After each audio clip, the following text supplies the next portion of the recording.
नमस्कार दोस्तों। आज की स्टोरी माता पिता के नाम।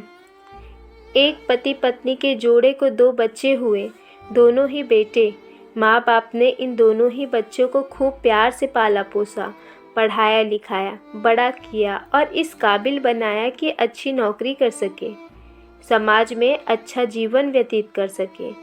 अपने बच्चों के लिए दिन रात कड़ी मेहनत करके एक बंगले जैसा 2 मंजिला घर बनाकर दिया, ताकि दोनों बेटे शादी के बाद भी एक साथ रहें, लेकिन अलग अलग कमरों में रह सकें, ताकि आगे चलकर कभी बंटवारे का विचार ना आए और इनमें लड़ाई झगड़े ना हो।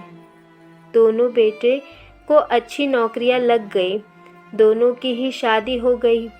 बड़ा बेटा जो घर के पहले माले पर रहता था, उसको एक बच्चा भी हुआ।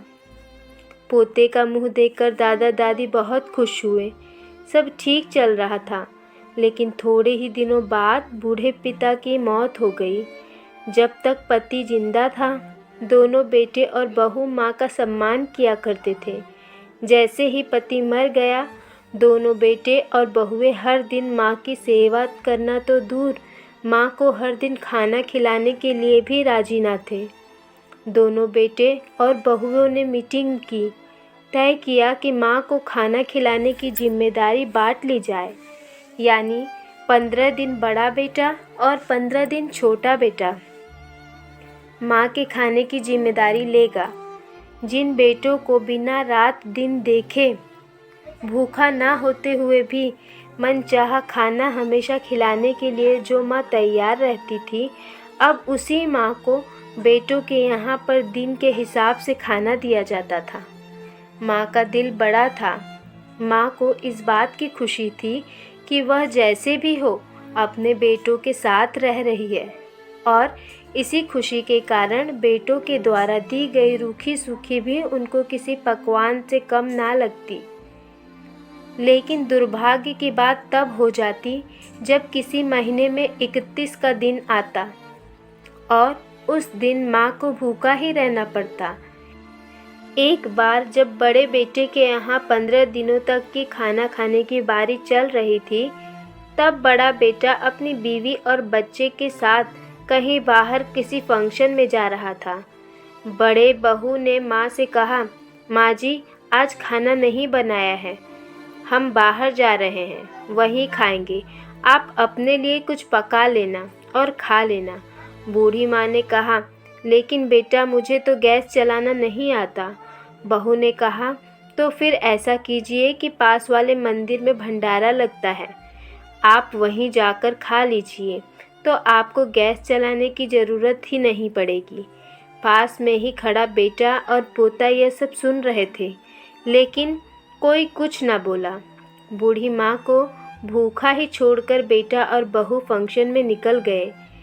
माँ को थोड़ा दुख तो हुआ, लेकिन फिर अपने आप को यह सोचकर मना लिया, ठीक तो है, कभी कभी बहू को भी घर के काम से आराम मिलना चाहिए, और भगवान का भंडारा खाने का सौभाग्य किस्मत वालों को ही तो मिलता है। माँ खुशी खुशी मंदिर में जाकर भंडारा खा आई। कुछ दिन ऐसे ही बीत गए। एक दिन बड़े बेटे को छुट्टी थी। बेटा, बहू और उनका बच्चा अपने घर में साथ में समय बिता रहे थे। माँ बाप छोटे बच्चे को पूछ रहे थे कि वह बड़ा होकर क्या बनना चाहता है और क्या करना चाहता है। छोटे बच्चे ने बड़े ही सरल भाव से माँ बाप को उत्तर देते हुए कहा, वह बड़े होकर वकील बनना चाहता है। उसकी इच्छा है इस घर से भी बड़ा एक घर लेने की, लेकिन वह घर मंदिर के पास होना चाहिए। माँ बाप ने पूछा, घर के पास मंदिर क्यों होना चाहिए?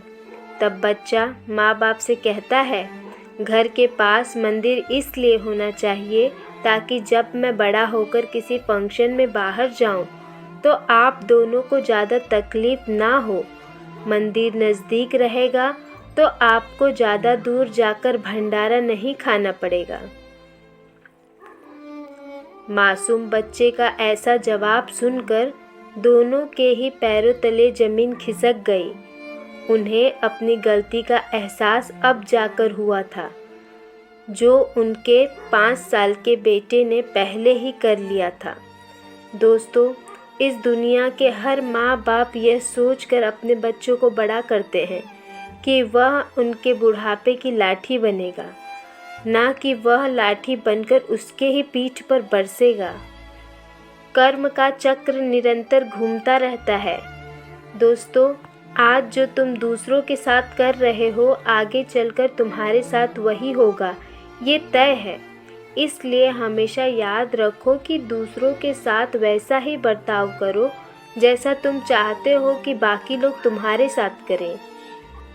फ्रेंड्स, मैं ये जानती हूँ कि ये माँ की भावुक करने वाली कहानी सुनकर आप भी भावुक हो गए हैं, लेकिन इस कहानी को लिखने का उद्देश्य आपको भावुक करना नहीं था, बल्कि लोगों तक यह संदेश पहुँचाना था कि हमारे भारतवर्ष में माँ बाप को भगवान का रूप कहा गया है। उनके साथ आजकल जैसा व्यवहार हो रहा है वह नहीं होना चाहिए। कहानी यहाँ तक सुनने के लिए आपका बहुत बहुत धन्यवाद। जितना ज़्यादा से ज़्यादा हो सके स्टोरी को शेयर करिए, वीडियो को लाइक करिए और चैनल को सब्सक्राइब करिए। फिर मिलते हैं एक नई स्टोरी के साथ, तब तक के लिए बाय बाय।